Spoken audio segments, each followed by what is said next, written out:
I speak with corrupted tongue. Recognize the underworld since I was young. Recognize the underworld since I was young. Recognize the underworld since I was young. I speak with corrupted tongue. Recognize the underworld since I was. Here we are, another episode, another installment, another chapter. Corrupted Conversations. It's going down. Everything else is uncivilized. I go by Henry Blanco, a.k.a. Young Angie Martinez, a.k.a. Young Oprah Winfrey, only when I file my taxes. Shout out to everybody who's been supporting. Shout out to everybody who's been liking, commenting, sharing, sending it to your mother, your father, your tia, the Bronx Zoo. Send it to everybody, you know what I mean? They got to see this golden content. This is one of one type shit, you know what I'm saying? Legendary shit only. I choose who I want to speak to, you know what I'm saying? I need to see some type of superstar quality. I need to see some type of, you know what I mean? That it factor or just that shock value factor, something to make me look twice, you know what I'm saying? So, like I said, another special episode. What we have here is a rapper, you know what I'm saying? A singer, a writer, a vocalist, you know, an artist as a whole, a dancer, an actress, you know what I'm saying? Not a jack, but a Jill of all trades. And you know what I'm saying? I want to say it like that. You feel me? Not a jack, but a Jill of all trades. Now, what I do is a cute little WWF entrance. But I like my guests, and I like to tell my guests that these microphones are here for a reason. They have wires that goes into the mechanics. You know what I mean? We got the camera right there that goes into the world. The whole world is watching. So what I just need you to do me a favor. Can you tell them what your name is, what you go by, where you from, and if you've ever been to Mexico, when's the last time you went, and would you ever consider living there? Okay. It's a lot that I asked you. I'm sorry. It's okay. It's okay. We're here to win. Yeah. We're starting off strong. You know what I mean? So my name is Dova. Mm-hmm. I go by Dova, and I'm from Brooklyn, New York. And the last time I was in Mexico was 2018. Okay. Would I live there? I would give myself 6 months, and that's pushing it. Okay, half a year. Yeah, it's and you beautiful. Think that's pushing it? I think it's pushing it only because.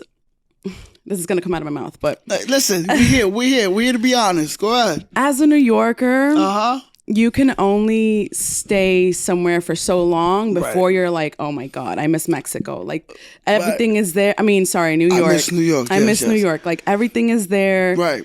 Leaving Mexico, I missed Mexico. Right. It's beautiful. It feels like home. My family's over there. Right. They treat me so nice. You feel loved, you know? Right, but maybe... If I was to live in Mexico, I'd wait a couple more years. Okay. All right. 6 months is pushing it. Listen. Shout out to Mexico though. Shout out to Mexico. A lot of culture. Listen. You got to go back to the motherland every once in a while. I got to go back to Peru one of these days. I have not been to Peru in a very long time. You know, and I got to go back. But shout out to Mexico. Brooklyn though. Hell yeah. You got that Brooklyn energy. It's tough to leave Brooklyn, right? Brooklyn got that thing right now, right? Brooklyn got that. Well, Brooklyn has always had that thing, but as far as it being like a culture hub, yes, and just a media hub, yes, and soul, a battlefield for expression. Exactly. What can you say about that? Brooklyn has so much soul. That's one of my favorite things about Brooklyn. I grew up in Brooklyn. If I was to consider living in another borough, it would possibly be Queens. There you go. Maybe Jersey. That's great. You just ignored all the other boroughs. Don't get no love. No. You don't like the Lower East Side, even though Manhattan. You don't like Manhattan? I don't want to live out there. I like being around culture, and that's one thing about Brooklyn too. There's culture everywhere. One summer, I was riding my bicycle everywhere. Right. And I literally rode through all of Brooklyn. And every block is just different from each other. And it's just a mixture of so many people. Right. I'm close to Flatbush, Brooklyn. Okay. So my favorite thing about the summer in Flatbush is everyone, like, they got their vans open playing some loud ass music outside the laundromat, and it's reggae and it's that old school stuff, you know? The outside energy in Brooklyn is crazy. So I wouldn't even bother to ask about the Bronx then. You wouldn't even... Look, what I was... Keep it real. No, we here to keep it real. And I love the Bronx. I got Bronx family. I got Bronx people. But keep it real. We here to keep it real. Yeah, I love the Bronx. I have very good friends in the Bronx. I've met some real dope creators from the Bronx. The Bronx has its own style in itself. Sure. I have no hate. I would not live out there. Heard it. Shout out to all the Bronx individuals. So here we are, another episode. You hearing it here first.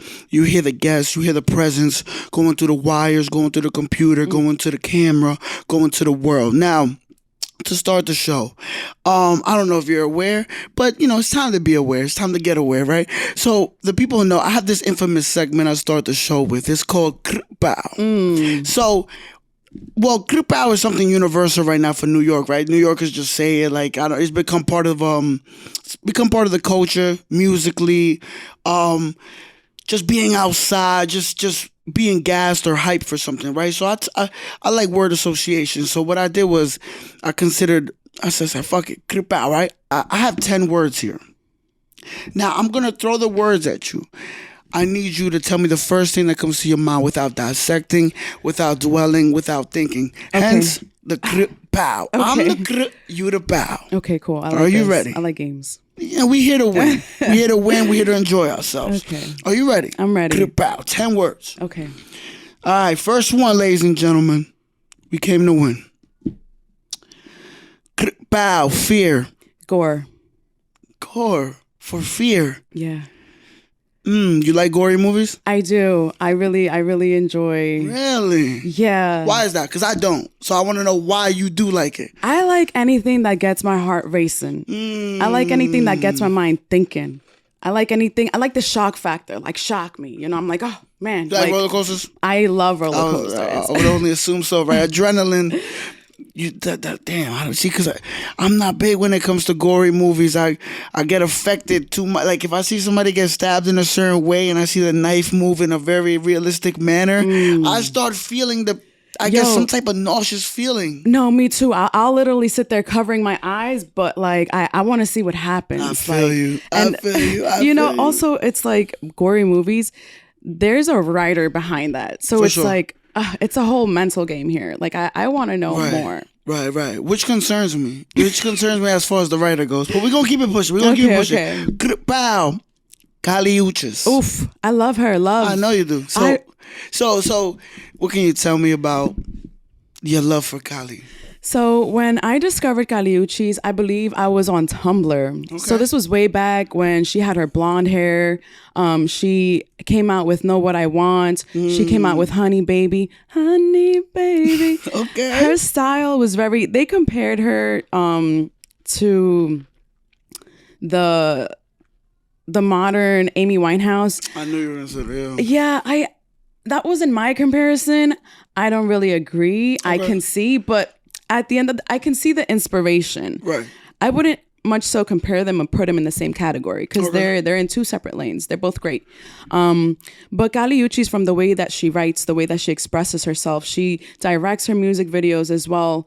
Yeah, she's just super, super talented, and she's been a major inspiration. She's also really good friends and collaborates with Tyler. Tyler's another one of my faves. I love their whole demeanor, since we're talking about Kali, I'll keep it on Kali because I have some stuff to say about Tyler. But you could go ahead, man. We here. Tyler's fucking dope. Tyler's amazing.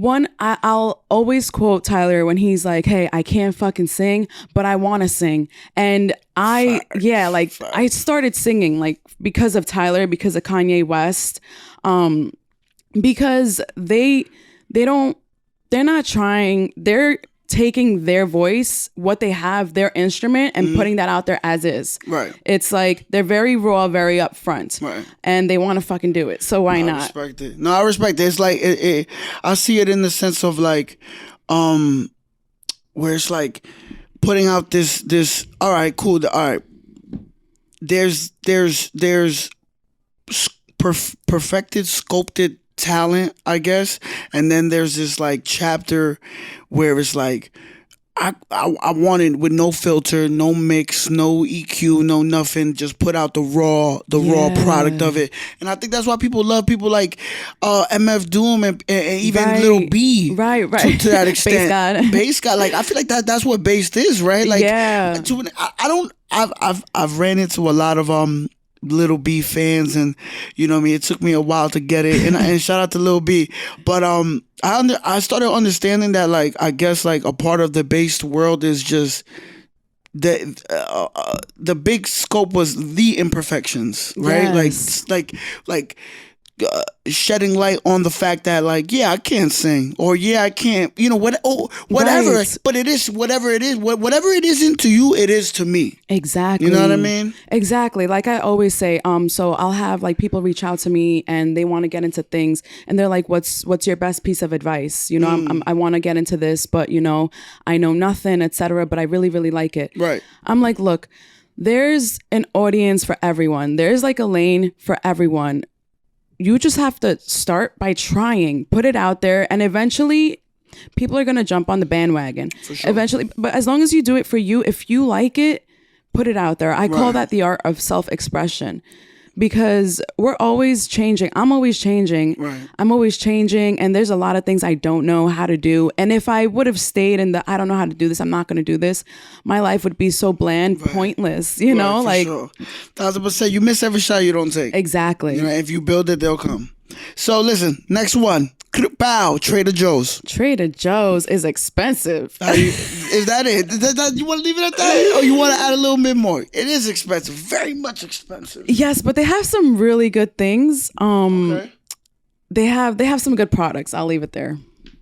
We're going to leave it at that. Bow, self-care. Oof, important. How important?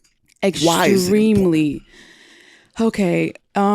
Check yourself before you wreck yourself. Mm-hmm. If you're not taking care of yourself, how are you supposed to be taking care of everything else? Right. You know, and self-care is not only getting your rest, getting your water, getting your food.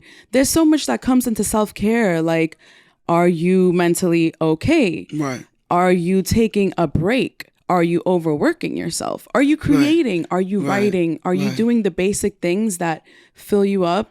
Right. Self-care is top notch. Yeah. I dig it. You hear it here first. Now, we spoke about this a little bit in the beginning, but let's get more a little in depth. Or give me the first word that pops in your mind. Bow, Brooklyn. Love. I already said that though. Give me another word. Fuck it. Okay. Give me another word. Fuck it. Bow, Brooklyn. Rainy. Okay, well, explain a little bit. Now I want a little explanation. Okay, so Rainy. So I have a song called Brooklyn. Okay. And the lyrics go, and I think this song like just perfectly expresses how I view Brooklyn. Okay. Not born but raised, I'm Brooklyn made. Okay. I'm not ashamed. As time evades, the streets decay, the skies are gray. It rains, it rains, it rains, it rains. So pretty much what that means is Brooklyn has started from nothing to be where it's at now. Right. It's gone through so many changes, and my attachment to Brooklyn, or my love for Brooklyn, is very, I've done so much growing up in Brooklyn. I've changed so much, and I've achieved so much in Brooklyn.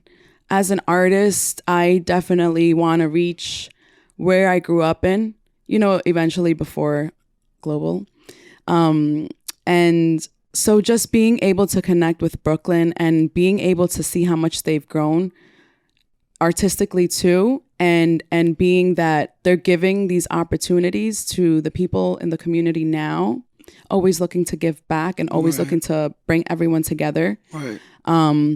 But rain, it's also very cleansing, right? So yeah, you gotta cleanse yourself for sure. Yeah, and you know, the times that I've left, I've always come back to center and to cleanse and to, you know, just be nothing. Not saying water is nothing, but it's, you could shape it a bit, right? It just is.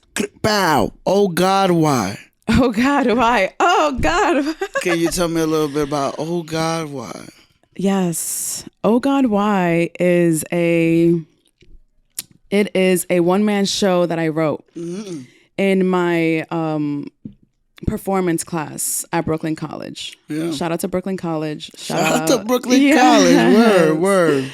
And I really want to shed light on this system that seems to fail us.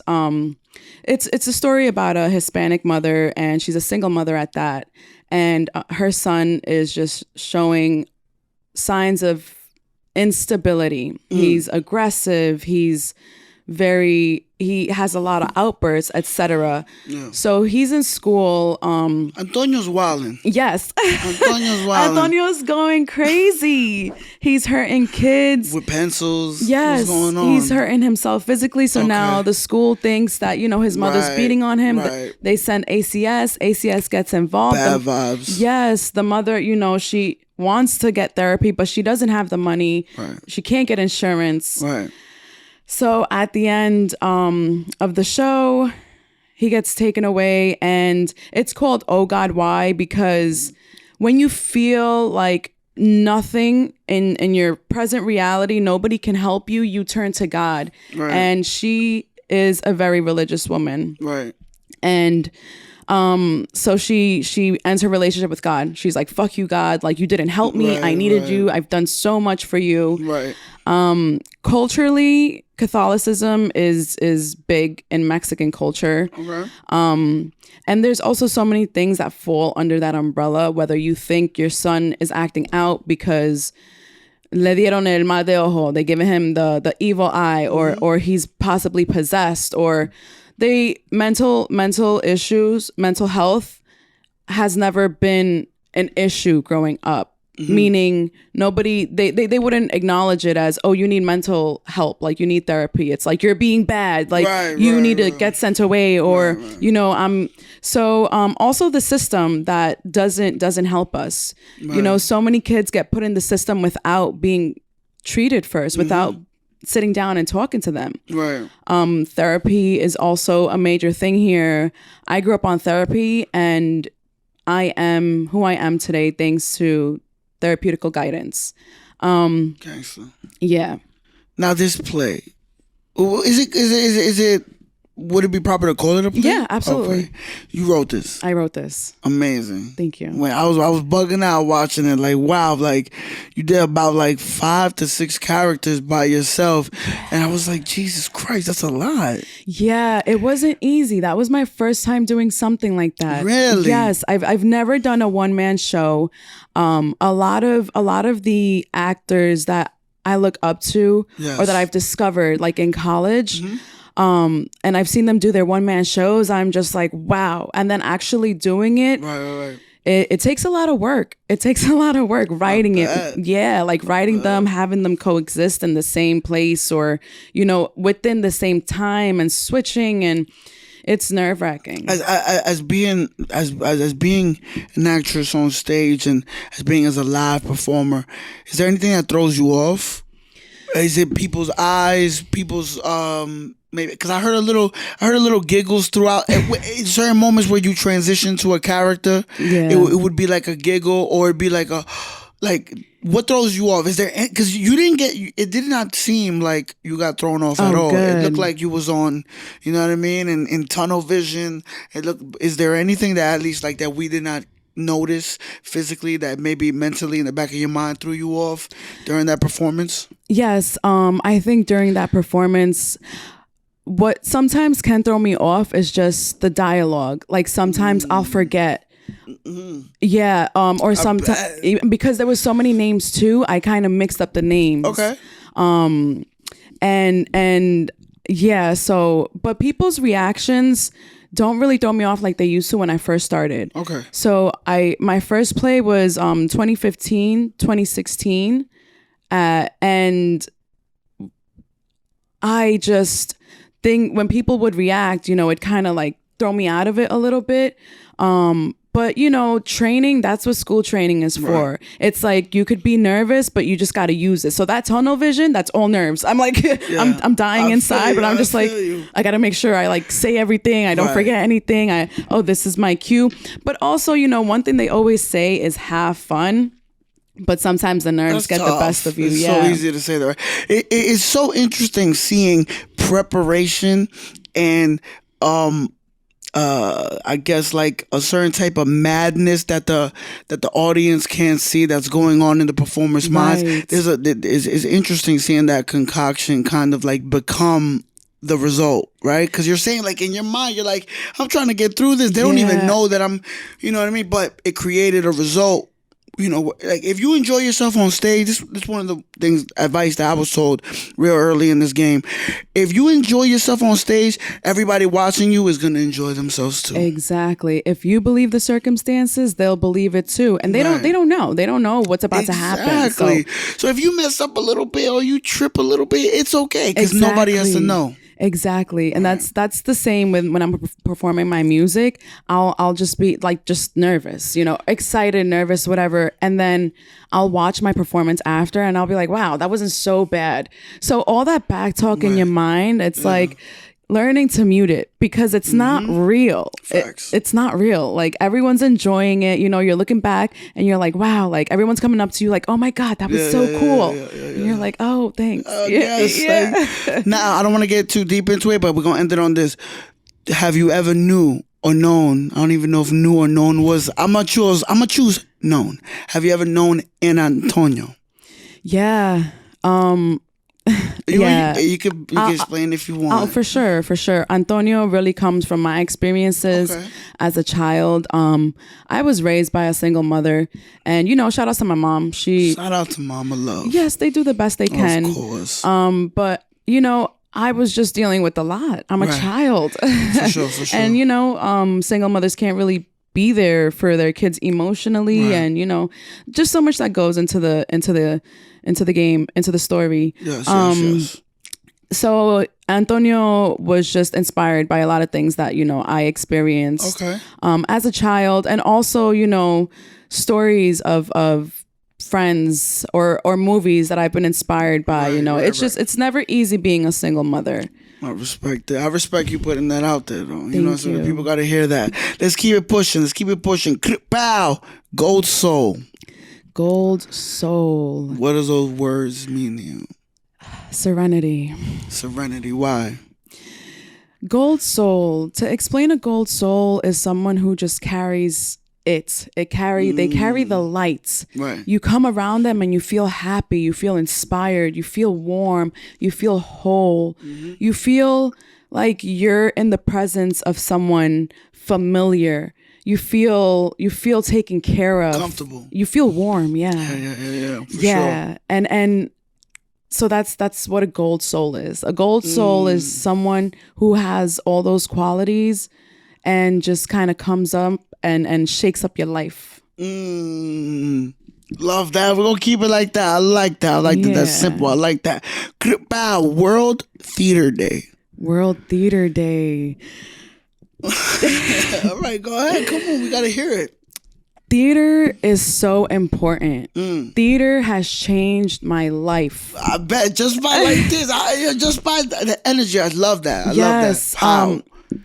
So to bring everything kind of full circle, how I've managed to go from an Antonio to who I am today, has been with the help of therapy and theater. So I was a very introverted child. I had a lot of issues, and I wasn't the person I am today. I wasn't outgoing. I wasn't a social butterfly. And but I had all these ideas. I was super creative. I wanted to bring out these personalities. I wanted to perform like someone and perform and dance in front of people and not be afraid and not be shy.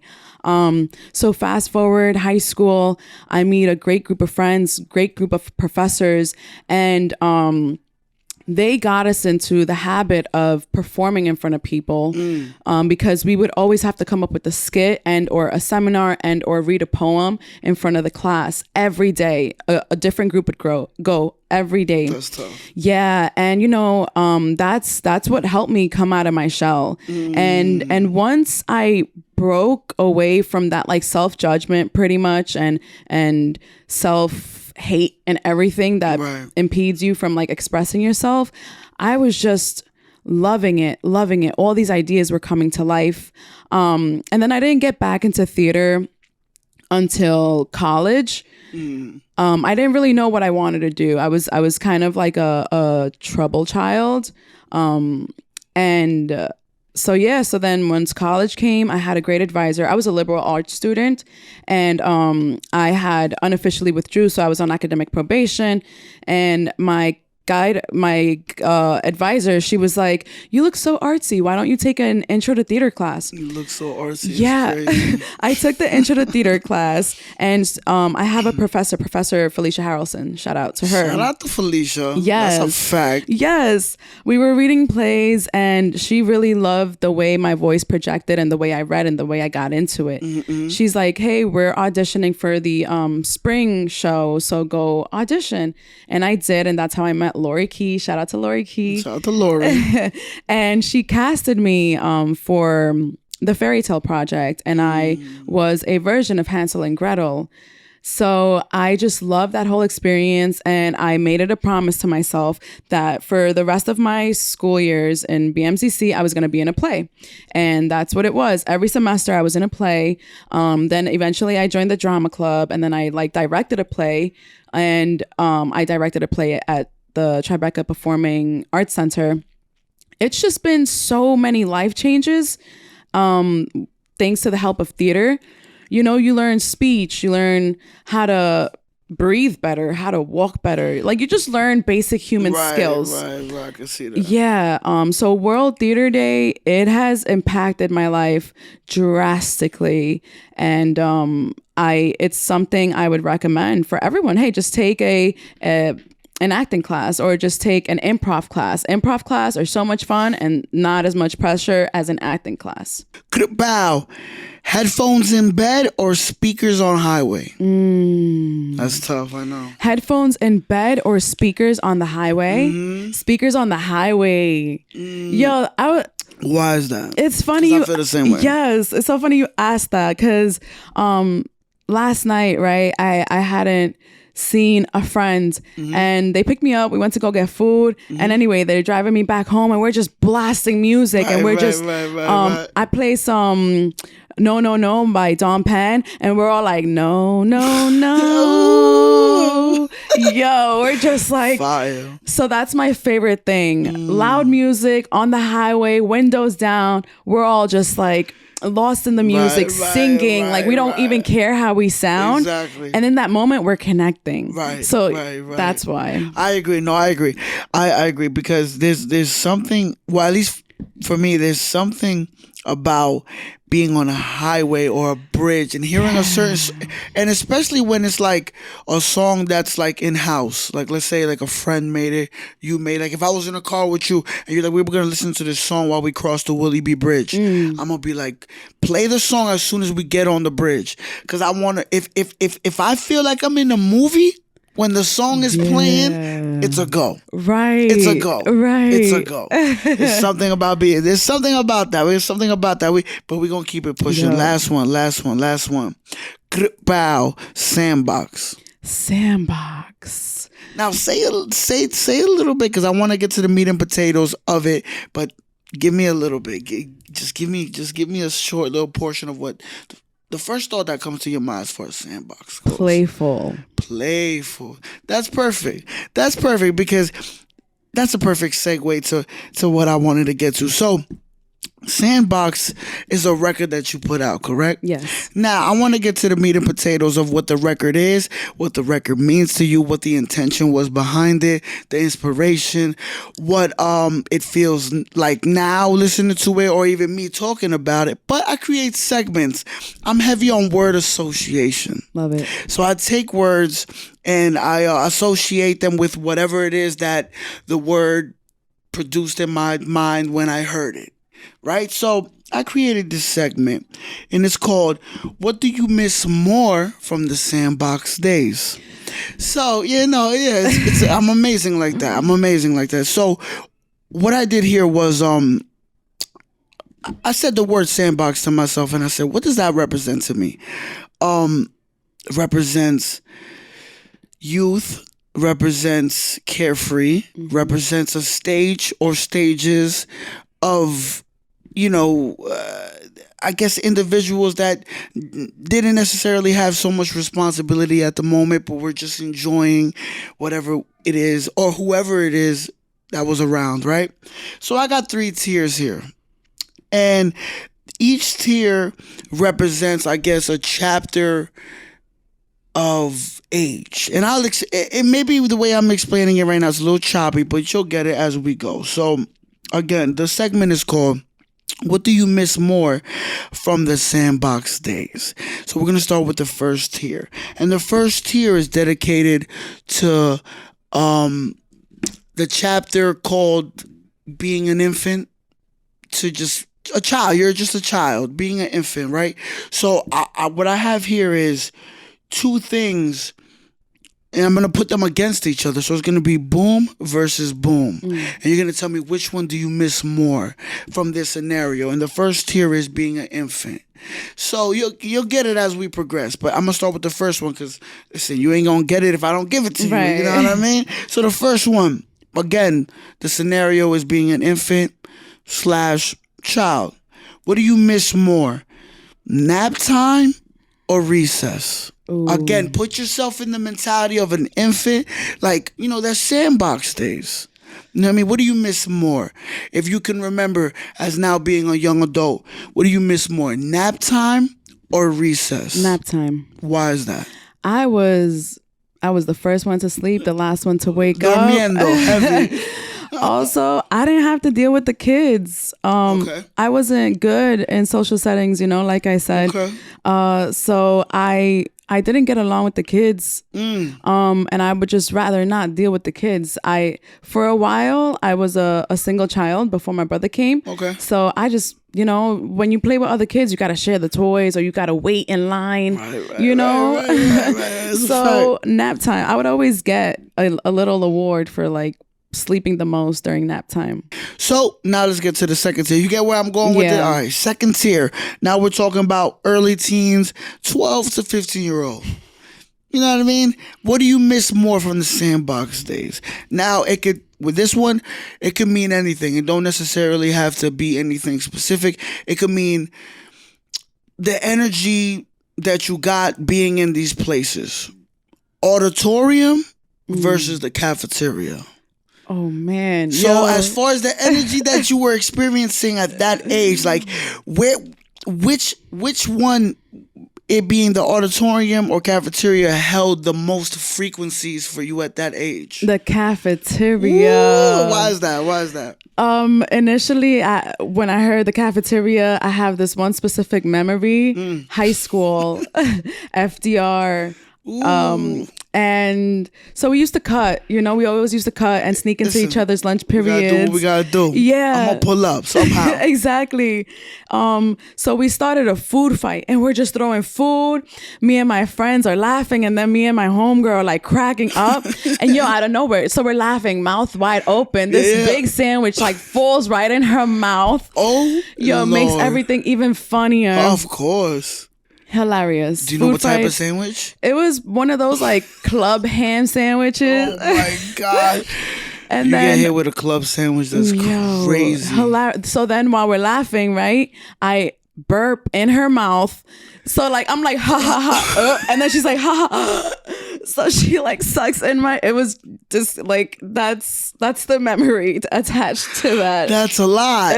I love that though. That's a lot, but I love that. You hear it here first.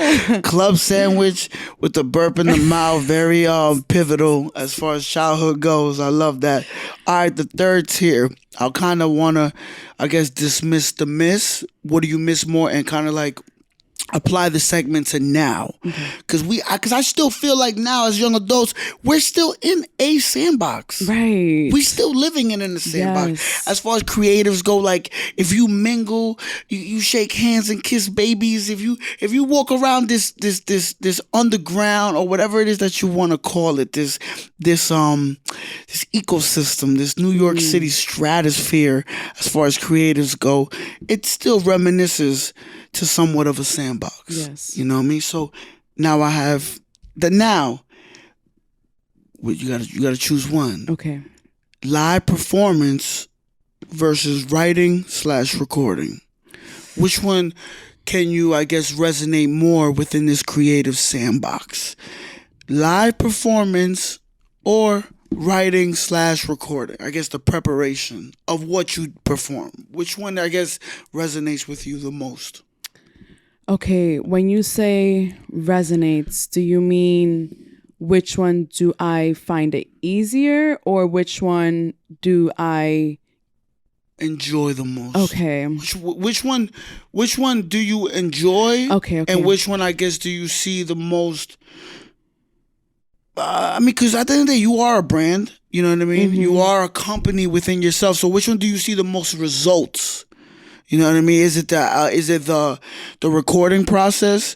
You know what I mean? Or giving the people the audio the MP3, the Apple link, or the Spotify link, or as opposed to, you know what I mean, the live performance aspect? Where do you see, I guess, the most beneficial elements? Okay. I think that they both go hand in hand. If you want to talk about where I see more results. And where I see more results, it's obviously like the live performances, because people see you, then they want to know more about you. So then you'll get more listens, more views, more people interested in coming in your shows, more interested in creating with you. So that's definitely where I see the most results. But if you really want to think about it, it's really in the writing, you know, it's really in that recording. Because if my writing was not good, if my recording didn't sound good, I probably wouldn't have people interested in giving me a platform to perform it.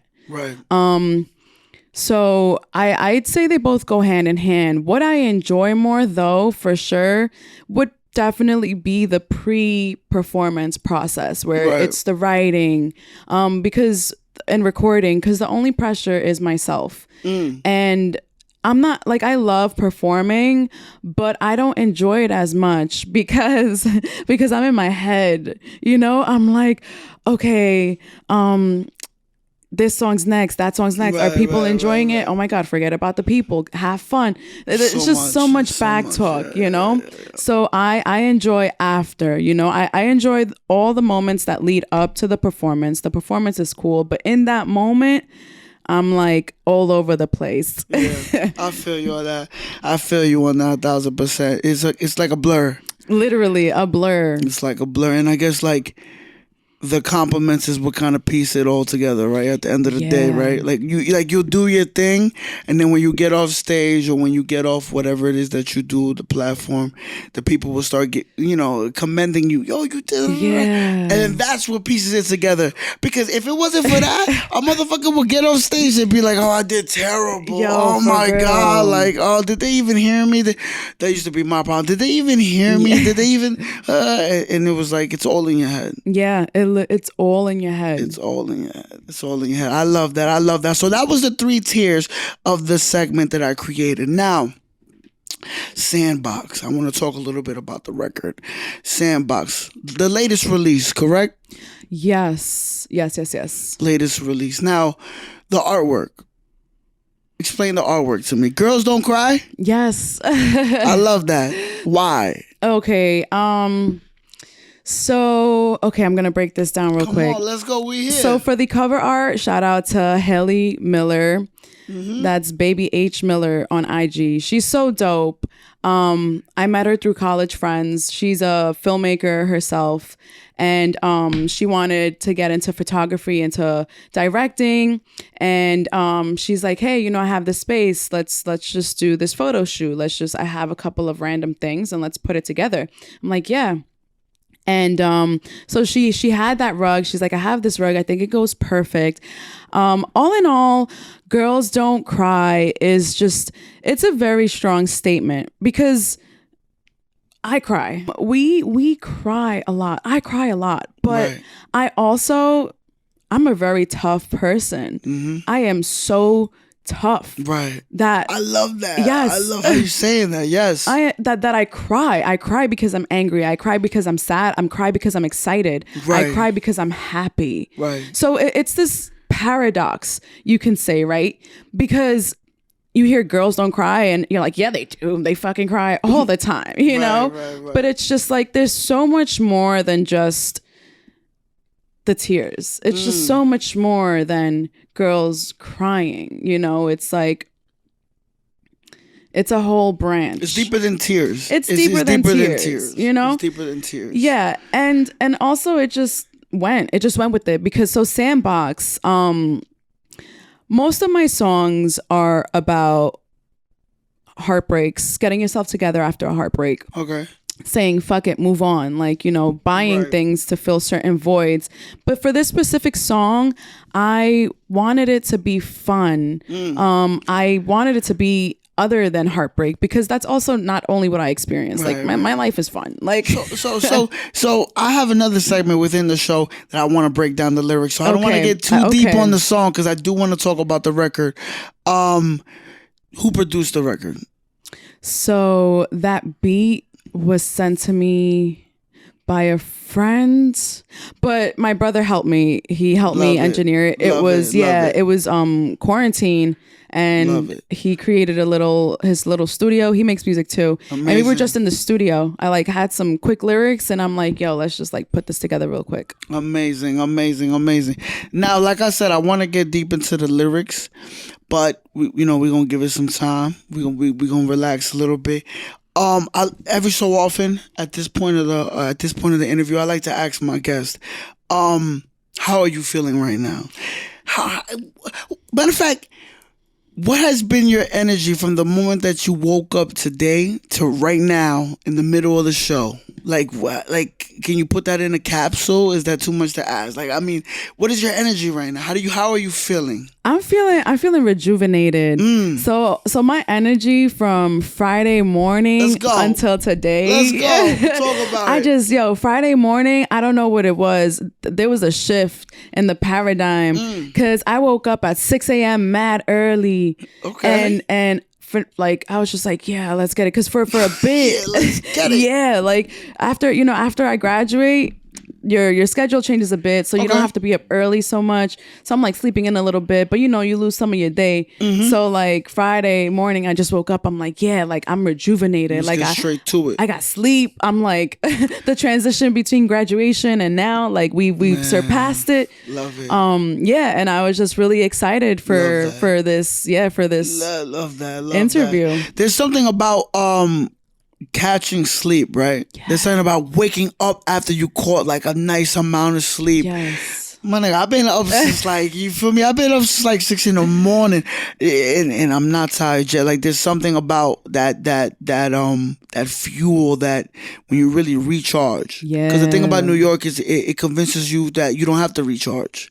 So I want to go into this segment where we explain lyrics and we break down some of the lyrics that you have produced vocally, you know what I mean, literature wise, all of that. So I'm gonna say the first bars that I chose. You tell me the name of the song and then what was the intention when you were writing it and how does it feel hearing it now coming from me. Okay. So the first one. Self-destruct, ticking time bomb. A delicate flower lost in a thorn bush. Come on, talk to me. Prickly like the sun, too much to handle. Raise that beam from above, angel kisses. What song? The postography. Love it, because I was dying to ask you how the fuck am I supposed to say that word? Because I was trying so hard. I was like, I think I'm getting it right, but say it again. Postography. I definitely did not get it right. I know. In my head. But those words, self-destruct, ticking time bomb, a delicate flower lost in a thorn bush. Yes. What does that mean? I mean, where's that come from? Like, talk to me. Okay, ticking time bomb is when I describe a person as a ticking time bomb, you don't know what their next move is because they're always so on edge. Right. And because they're always so on edge and they can't deal with whatever emotions causing them this, they are self-destructive as fuck. Self-destructive. I I have been the queen of self-destruction in my life. And it just always comes back to me, meaning that it's like, yo, I'm the one impeding, like in my own way, self-destructing, because you don't know how else to deal with those emotions. Right. And that's what creates the delicateness. It's just like you're so delicate, you're so emotional, and everything affects you, and you want to try to act like it doesn't, but it does. So when you're just so overwhelmed with the emotions, you act out in ways that are instant gratification and that are in the moment, and that, are very self-destructive. So a delicate flower lost in a thorn bush. It's just like, how did this flower end up here, in this thorn bush, like in this gritty, dangerous position. And it all goes back to being self-destructive. So you've been in some thorn bushes. Yeah. So have I. Yeah. It's tough. It's tough. It's tough. It's tough. It's tough. Yeah. We're going to get to the next one. We're going to get to the next one. Now, my Spanish is okay. Okay. Mis labios terrorizan. Soy una hechicera. Hechicera. Yes. Talk to me. Features. Let's go with Let's go with the first half. Mi labios terrorizan. When I heard that, I was like, I heard it. Heard you. I love that. Break that down. Terrorizing is an extreme word. Yes. Mis labios terrorizan. Soy una hechicera. The mouth is powerful. Facts. The mouth is powerful. You got to be careful with what you say. You got to be careful with the jokes you make. From mouth to the universe's ear, it comes true. And also, there's a saying, ¿cómo se dice? Lengua de plata. Lengua de plata. And it's just a wordsmith, someone who's like smooth with their words and someone who just knows how to like talk themselves into and out of situations, and they know their way with people. Yeah. And also, I have great lips. So listen, okay. Yeah. There you go. Los labios terrorizan. Yes. That's a very because everybody has lips, right? Yes. Right? So the fact that you chose to use terrorizing to be parallel to something that everybody has, that means there's a choice. Yes. Or there's at least a perception of terrorism, right? Have you felt that way? Has life made you feel that way, where you had that's why you produced that lyric? Why choose that word? Terrorizing. Terrorizan. Mis labios terrorizan. Yes. So terrorizing, you could be terrorized in fear, or you can be terrorized in seduction, right? Yeah. So there's. That's crazy. Yeah. That's crazy. Yeah. So for this lyric, seduction, exactly. Yeah. So that's what this lyric is about specifically. When you're just so like seduced by someone, and you're terrorized because you're just like, whoa, like what is this feeling it's that like I'm a rude awakening. Yeah, it's like a rude awakening. What's a hechicera?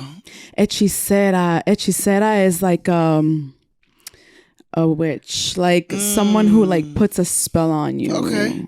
All right. I love it. No, listen. I'm here to learn. Because when I heard the word, I was like, I feel like I know it, but I guess like it hasn't fully passed my circumference. So, but now we know. Yeah, we know. Una hechicera, she's seductive. She has you in her mist. She has you. Twirl. Yes. Her twirl, mesmerized. Yes. Love that. Now I want to get back to Sandbox, but I want to split it because I saw two bars where I was like, I want some explanations here. Okay. So the first one, you want to act like a modest chick, but I know you want more. Yes. Talk to me. Where's that come from? Okay. So I've seen that in others, but also in myself, where you want to act like a modest chick, but I know you want more. So this song specifically, this bar specifically, I've dealt with a lot of girls who will come up to me and be like, hey, I'm not bisexual, but I'll be it for you. Like, I don't like girls, but oh my God, there's just something about you. Yeah.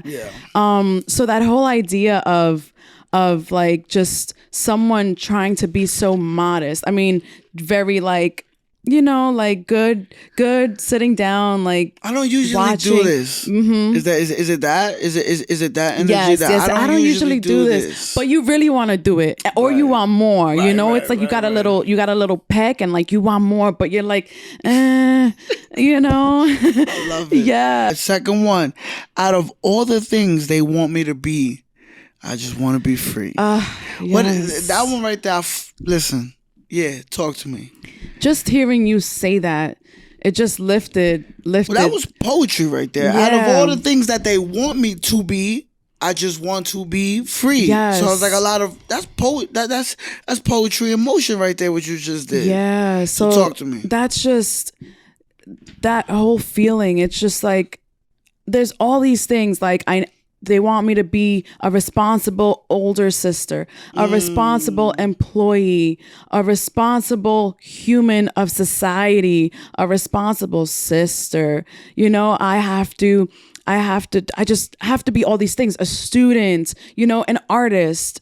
And there's nothing, I'm not saying this in a negative way. Like I love being an artist. I love being certain things, but it's like, yo, sometimes I just want to be free. Like, just let me be who I want to be. And don't give me no restrictions. Don't tell me what I should be. Don't tell me how I should dress. Don't tell me how I should speak. Don't tell me what I should like.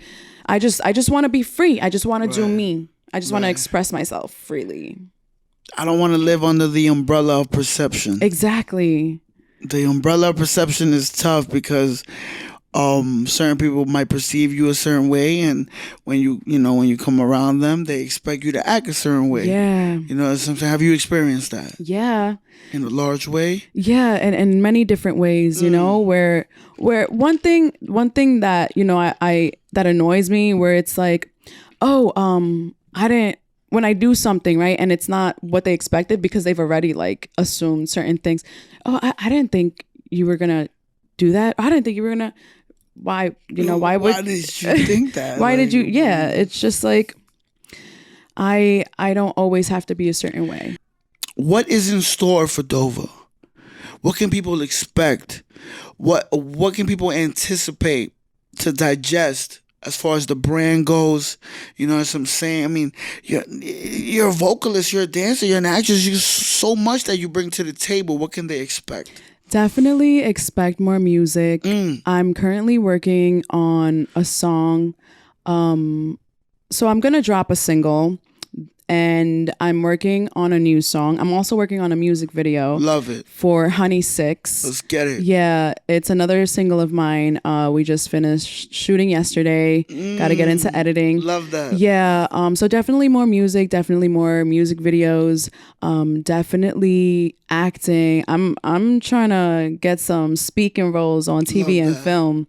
A lot on your plate. Yes. A lot to come in the future. Yes. Also powerlifting competitions. Talk about that. I'm a powerlifter. Ooh. Talk about that. I got into powerlifting about a year ago. There's this gym, Dean CrossFit. Shout out to Dean CrossFit. And they're a CrossFit gym, and they so I was invited to one of their in-house meetings, and I saw these women powerlifting, and they were so strong. And this one chick is Mexican, and you know I'm Mexican, so I like made that correlation, and I'm like, yo, bitch, you're strong. And she's like, bitch, you could do this too. And I'm like, bitch, you strong. Yo, top five statements I've ever heard in my life. Yes. And then I got into it, and then, you know, a couple of months in, my coach, he's like, yo, Dova, you got strength, like you need to compete. And I'm like, I've never done this. Compete is crazy. Yeah. So, and then the Mexican shorty was like, yo, bitch, I'm competing, let's compete. You know, there's not a lot of Mexicans doing it. Like, Like there's not a lot of people like us doing it. Now we involving heritage and legacy and okay. And I was like, bitch, you're right. So everything worked out. We had our competition in Albany for the New York USA powerlifting Ladies of Iron, and I won second place in my division, which was crazy. That's amazing. Yeah. Another segment. I guess I'm a very, very, very segment-based individual. You know, when it's all said and done, you know, on my tombstone, I wanted to say Henry Blanco on the bottom, segment-ass individual. Because when it's all said and done, I'm you know what I mean? Very segment-based. So at this point, can we knock on wood? You know what I mean? Listen, we here to win. Yes. So let me paint the scenario. So you walk to the doctor. You're on your way to the doctor. You get to the doctor. The doctor says, Dova, come inside, take a seat. First of all, doc, you're doing a lot. Telling me to take a seat as if I was going to stand up. Are you retarded? Of course I was going to take a seat, stupid. Dova, close the door. You're doing a lot again. Why are you telling me to close the door? Take a seat, close the door. What do you want me to do? Get you breakfast at this point? It's a lot you asking me for, man. So you take a seat, you close the door. The doctor hits you with the, listen, I got a lot of patience. I got a lot of things I got to do today. So I'm going to break it to you quick. So you're like, all right, doc, you know what I mean? I just came here to say hello. Right. You fucking hitting me with this deep news. So he or she hits you with, listen, you got 24 hours to live. You got 3 things on your bucket list. The first 2 could be wholesome. It could be whatever it is that you want it to be. The last one has to be a crime. Yeah. This is the part of the show that pretty much embodies what corrupted is. Now 24 hours to live, 3 things on your bucket list. The first 2, like I said, could be wholesome, could be Dova, could be whatever it is that you want it to be, from family to music to whatever it is that you want to attach yourself intimately to. The last one has to be a crime. Now, what I usually tell my guests, murder is excluded. Okay. But holy shit. Hold on, you wasn't ready to think about packing somebody up? I wasn't ready to kill someone. Motherfuckers gotta get up out of it. But listen, this is what I say.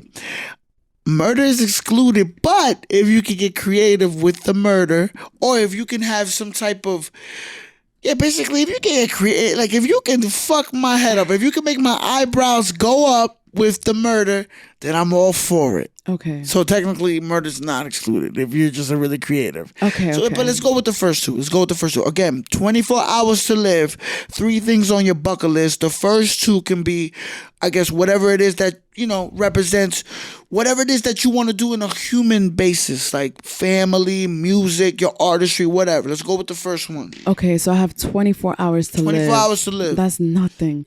Okay, it really isn't. You got to get it done, though. Okay, so I will finish shooting Sandbox. Let's get it.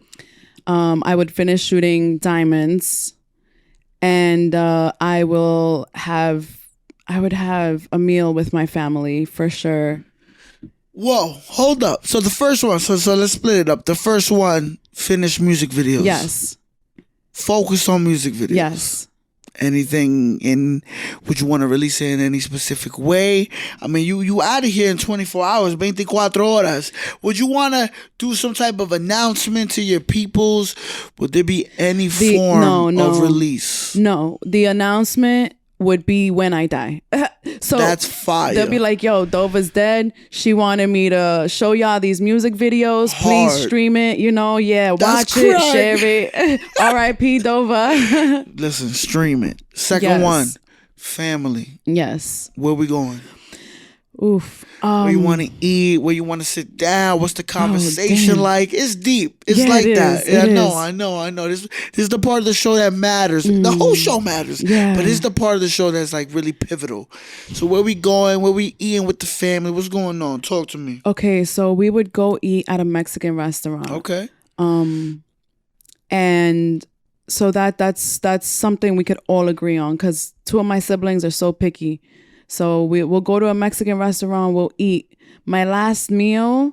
Last meal. Come on, 24 horas en Shit. el mundo. Last meal. Yo, I think I'd order a lot. I definitely order enchiladas de mole. Okay. I would definitely order sopes. Oh my gosh. Agua horchata, agua de Jamaica. Horchata, yeah. Damn. And we would just have a conversation. I'll thank them all. I love that. Yeah. Listen. First one. Finishing, executing music videos, director. I mean, you are a director yourself. You know what I'm saying? So I would assume that you would just execute that within the first chunk of what the 24 hours you got left, right? Yeah. Love it. Then we spending time with family. You know what I mean? Or chata. Yes. What you say? Enchiladas de mole. Sí, de mole. Come on, man. Listen, we having a good time. We're eating. Yes. Last one. Gotta be a crime. Okay. You gotta give us the crime. Oof. 24 hours to live, goddamn it. And I have to do. I mean, you could murder someone, but like, I want to hear why. Like, a lot of people. Listen, I've heard it all at this point. I've heard bank robberies. I've heard, people want to murder politicians. I've heard people tell me, listen, I'm trying to plant a bomb at the White House. It's a lot. I've heard so much. The last 24 hours, what crime would Dova commit? Okay. I would. Okay. So if I was to commit a crime, I would kidnap somebody, right? I would kidnap them. Okay. All right. I'm with you. And I'd tie them up to a chair and just torture them. I would rip out their nail beds. I would pluck out their eyelashes. I would slice their skin with the razor little by little, starting with the forehead. I think I would burn their hair too. Wow. Just the hair though. Just the hair. Yeah, just the hair. And enough to fry some hair off. Okay. Where you start to smell it, you're freaking out a little bit. You're already in gruesome pain. Oh, you think they wasn't freaking out before? Okay. Well, if they wasn't freaking out before, they definitely freaking out. Right. And oh man. So you remember, was it Hostel? The movie Hostel, where they cut the dude's Achilles and they make him walk? All right, so number one, no. And number two, no. I know about the movie Hostel, but no, I never watched it. There's a part where they cut off his Achilles and make him walk. Oof, yeah, they cut it open, they slice it open, and they tell him to get up, and then you could see the flap. And that's not a lot visually. That movie is intense. That's a lot. Who are we placing in that chair? Man, it would have to be... Get crazy.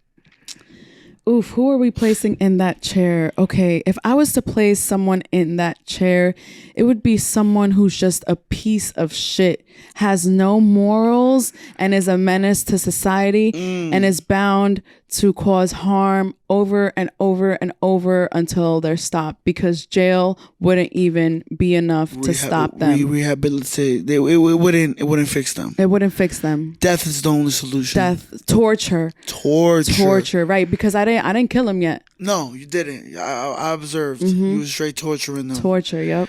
Burning. First, you said their nail beds. Taking that off one by one. Oh my god. That's tough. Oof. Then you said plucking the eyelashes one by one. Oof.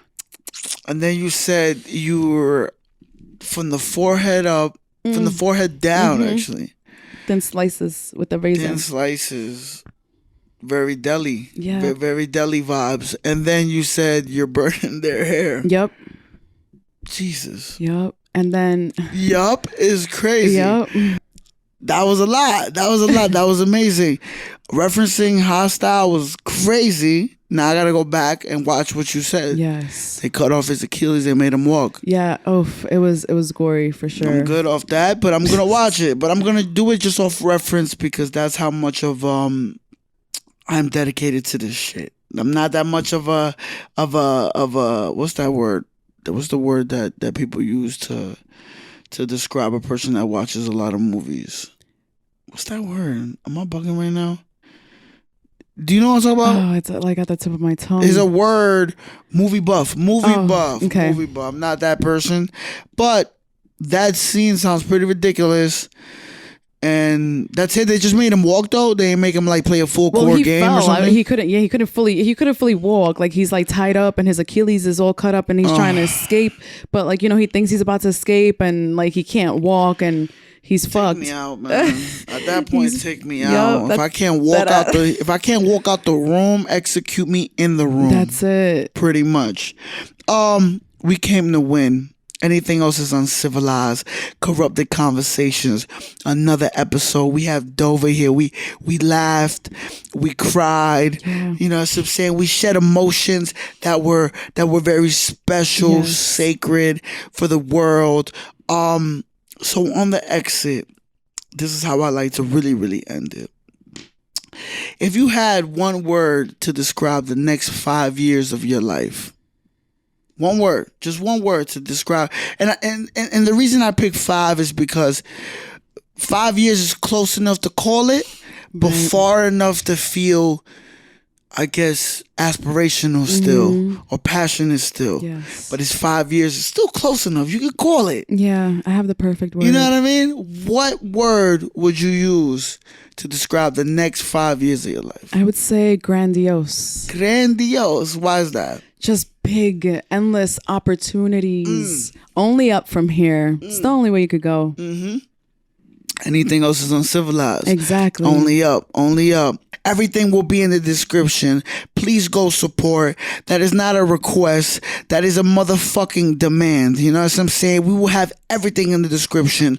The YouTube channel, the Apple links, the Spotify links, the Instagram links. Please go support. You know what I'm saying? Everybody who I choose to come to this table is superhero status, superstardom. I have to see it. I have to feel it. So please, everybody who's watching or requesting, just please understand, I live by the motto of don't ask me, let me ask you. You know what I'm saying? Because it's turning into a lot for me. I'm still new to this too. Like a lot of this is new to me. Corrupted, this whole thing is very refreshing, and I'm getting it done. I'm making it happen. Yes. But it comes with a lot of requests. It comes with a lot of demands, unfortunately. Certain people's tones are kind of crazy. New York is a crazy place to live in. The sense of entitlement in New York is out of this world. And I'm experiencing it firsthand as far as this platform goes, and I'm learning how to deal with it, and I'm learning how to move in a room full of vultures. I'm learning how to swim, you know what I'm saying? But again, please don't ask me. Let me ask you. This is a perfect example of an individual that I purposefully chose to come on the show and explain their world, their aesthetic, their frequency. You know what I'm saying? We have fun. We smiled. We laughed. Shout out to segments. Is there anything else that you want to leave the people with, Dova, on the closeout?